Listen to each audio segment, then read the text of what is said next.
ये हमारे पास नीट 25 का एक क्वेश्चन है। इसमें कहा है the intensity of a transmitted light when a polaroid sheet placed between two cross polaroids at 22.5 degree from the polarization axis of one of the polaroid is I naught is the intensity of polarized light after passing through the first polaroid। ये important है कि first Polaroid के बाद जो light की polarise light की intensity है वो आई नॉट है।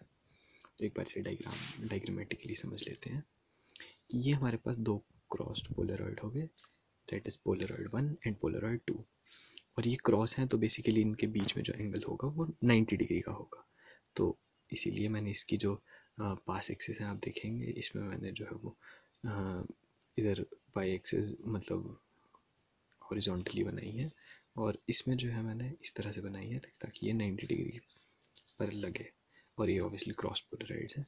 अब इसके बीच में हमने एक पोलराइड शीट इस हिसाब से डाली कि वो एक पोलराइड जो पोलराइजेशन एक्सिस के पोलराइड से 22.5 डिग्री का एंगल बना रही है। मतलब जो इसका पोलराइजेशन एंगल होगा, इसका जो पोलराइजेशन एक्सिस होगा, बेसिकली इसका पोलराइजेशन एक्सिस इस तरह से होगा जिसमें जैसे इसमें लाइन खींची है उससे ये 22.5 डिग्री बना रही है। और क्योंकि ये दोनों जो है वो क्रॉस पोलराइड्स थे तो इसके साथ वो जो लाइट है वो कितना एंगल बनाएगी 90 माइनस 22.5। अब हमारे पास ये भी दे रखा है कि जब जो कुछ भी लाइट यहाँ से पास हुई उसकी इंटेंसिटी आई नॉट है पोलराइड 1 से जाने के बाद।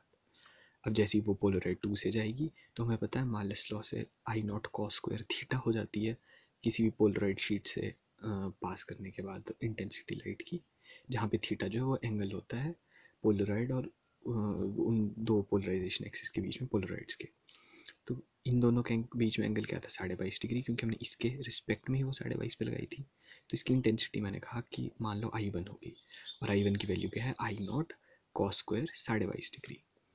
वैसे ही अब पोलराइड 2 की अगर बात करें तो इसका कितना एंगल होगा, क्योंकि इन दोनों के बीच में एंगल 90 डिग्री था, ये दोनों तो 90 डिग्री के एंगल पे और ये हमने इसके 22.5 डिग्री पे लगाई। तो इन दोनों के बीच में एंगल क्या हो जाएगा 90 माइनस थीटा, यानी 90 माइनस 22.5 डिग्री, जिसे हम 67.5 भी कह सकते हैं।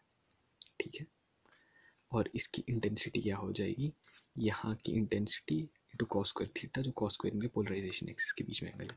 तो यहाँ की इंटेंसिटी कितनी है I1, तो मैंने वही कहा I1 cos square theta, theta यानी 67.5 डिग्री।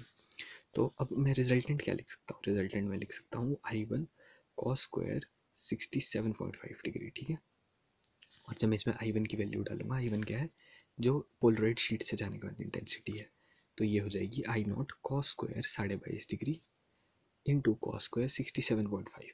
अब ये क्योंकि हम 67.5 बड़ा अटपटा लग रहा है और हम इसे आगे सॉल्व भी नहीं कर पाएंगे, तो हम इसे कह लेते हैं कि I naught cos square 22.5 degree हो गया, और इसे हम कह सकते हैं I naught cos square 90 minus 22.5 degree. मैं कहता हूँ कि चलो 22.5 डिग्री को थीटा मान लो आप, क्योंकि अभी हम इसमें थोड़ी ट्रिग्नोमेट्रिक रेशियोज वगैरह लगाएंगे। तो हमने कहा कि हमारे पास रिजल्टेंट इंटेंसिटी क्या आ गई I naught cos square theta, cos square 90 minus theta. अब हमें पता है कॉस 90 माइनस थीटा कितना होता है साइन थीटा, इसे हम बेसिकली दो उससे कर सकते हैं। एक तो हमारे पास ये ट्रिग्नोमेट्रिक वाला फंक्शन आता है ऐड शुगर टू कॉफ़ी, जिसमें इधर सारे पॉजिटिव रहते हैं और इधर हम चेंज कर सकते हैं, या आप सिंपली आइडेंटिटी भी लगा सकते हैं। हमें पता है कॉस ए माइनस बी क्या होता है, cos A cos B plus sign A sine B. तो उसमें हमारे पास कॉस 90 इंटू कॉस थीटा आएगा, और कॉस 90 जो हमारे पास ऑब्वियसली ज़ीरो चले जाएगा, तो हमारे पास सिर्फ बचेगा साइन 90 और साइन थीटा, और साइन 90 1 होता है तो हमारे पास साइन थीटा ही आ जाएगा। तो कॉस 90 माइनस थीटा क्या हो गया साइन थीटा, और कॉस स्क्वायर 90 माइनस थीटा क्या होगा साइन स्क्वायर थीटा। अब हम देखें तो हमें ये कॉस स्क्वायर थीटा और साइन स्क्वायर थीटा को कहीं देखा देखा सा लग सकता है। तो बेसिकली हमारे पास एक आइडेंटिटी होती है 2 साइन थीटा कॉस थीटा की, तो ये तो हमारे पास सिर्फ साइन स्क्वायर थीटा और कॉस स्क्वायर थीटा है, तो हम इसे उस आइडेंटिटी की फॉर्म में रिप्रेजेंट करने की कोशिश करेंगे। बेसिकली जो मैं आइडेंटिटी की बात कर रहा हूँ वो यहाँ से आती है। हमें पता है साइन ए प्लस बी क्या होता है, sign A cos B plus cos A sine B. इसे आप ऐसे याद रख सकते हो कि साइन जो है हमारे पास जो साइन फंक्शन है हमारे पास वो काफ़ी अच्छा फंक्शन है। ये क्या करता है कि एक जो है वो एंगल अपने पास रखता है, एक कॉस को देता है, एक अपने पास रखता है एंगल, एक कॉस को देता है, और बीच का जो साइन है वो वैसे ही रखता है।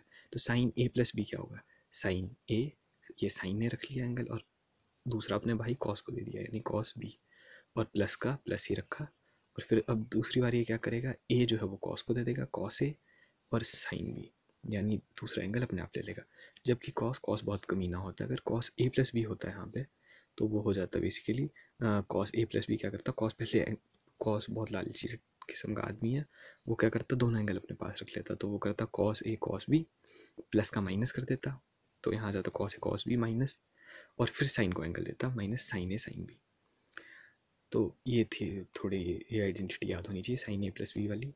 तो इससे हम जब ए और बी को हम इक्वेट कर दें, यानी हम बोल दें कि जो ए जो है वो इक्वल है बी के और उसे हम थीटा मान लें, तो इसमें आ जाता है sine two theta equals to two sine theta cos theta, क्योंकि ये साइन थीटा कॉस थीटा हो जाएगा plus cos theta sine theta कितना हो गया, two sine theta cos theta.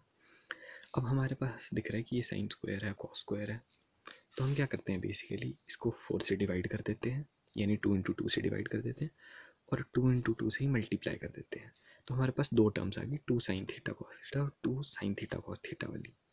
और हम इसे क्या कर सकते हैं, I0/4 इसे लिख सकते हैं हम, ऊपर से साइन टू थीटा आ गया तो साइन टू थीटा लिख दिया हमने, two sine theta cos theta को, इधर भी वही हुआ, तो हम इसे क्या लिख सकते हैं, I0/4 sine square to theta. ये हमारे पास फाइनल रिजल्टेंट हमारे पास आ गया।